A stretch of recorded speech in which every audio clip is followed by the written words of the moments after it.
시청자 여러분, 안녕하십니까? 여러분의 경제적 통찰력을 길러주는 경제 아카데미입니다. 지금부터 오늘의 경제 아카데미 방송을 시작하겠습니다. 오늘은 2020년 10월 16일 매일신문 14면 오늘의 제목은 세입자 계약 갱신 청구권 행사 여부 집 매매할 때 계약서에 기재된다라는 제목을 가지고 살펴보도록 하겠습니다. 전세에 낀 집을 매매할 때 기존 세입자가 계약 갱신 청구권을 행사했는지 안 했는지, 아니면 포기한다는 의사를 밝혔는지 구체적인 내용을 계약서에 명시하게 하는 방안이 추진됩니다.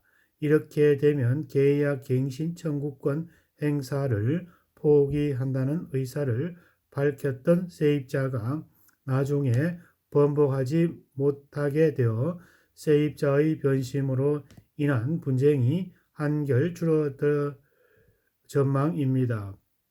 15일 부동산업계 등에 따르면 국토부는 공인중개사법 시행규칙을 개정해 이와 같이 전세 낀 집의 계약을 할 때 기존 세입자가 계약 갱신 청구권을 썼는지 여부와 청구권 행사를 포기하고 이사를 나가기로 했는지 등의 정보를 명확하게 표기하도록 중개 대상 물건 확인 설명서 등을 고칠 예정입니다. 정부는 전세 낀 집의 매매 계약이 추진될 때 세입자가 계약 갱신을 하지 않는다는 의사를 밝히면 이후 번복하지 못하고 약속을 지켜야 한다는 유권 해석을 내린 바 있습니다. 세입자의 말을 믿고 계약을 진행한 집주인과 매수자의 권익을 보호한다는 취지입니다. 세입자는 자신이 한 말에 책임을 져야 한다는 판단도 들어 있습니다.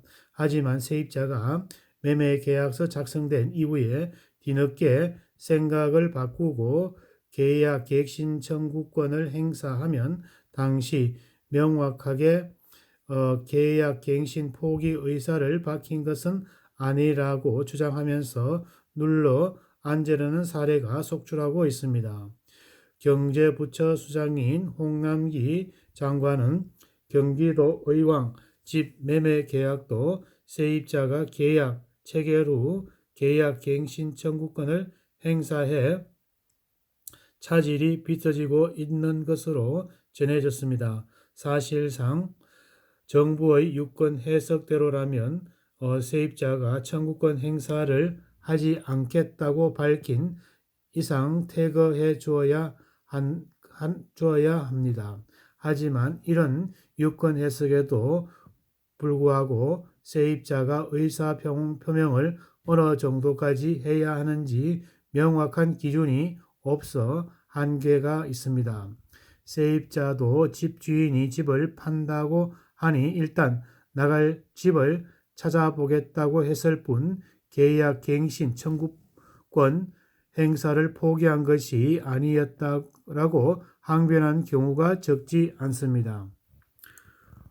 세입자로서의 너도 호의로 다른 집을 알아보겠다고 했지만 막상 다른 전셋집을 찾아보니 매물이 없어 다른 곳으로 이사할 엄두가 나지 않는 것이 현 상황입니다.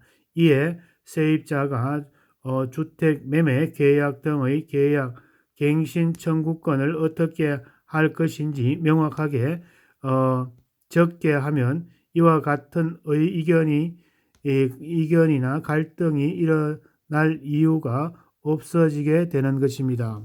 국토부는 이러면 내주 중에 공인중개사법 시행규칙 개정안을 입법할 예정입니다. 오늘은 세입자가 계약 갱신 청구권 행사 여부, 집 매매할 때 계약서에 기재된다는 제목을 가지고 살펴보았습니다.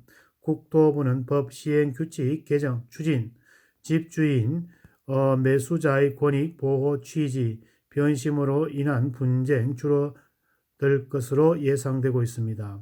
오늘은 세입자 계약, 갱신 청구권 행사 여부, 집 매매할 때 계약서에 기재된다는 내용을 가지고 살펴보았습니다.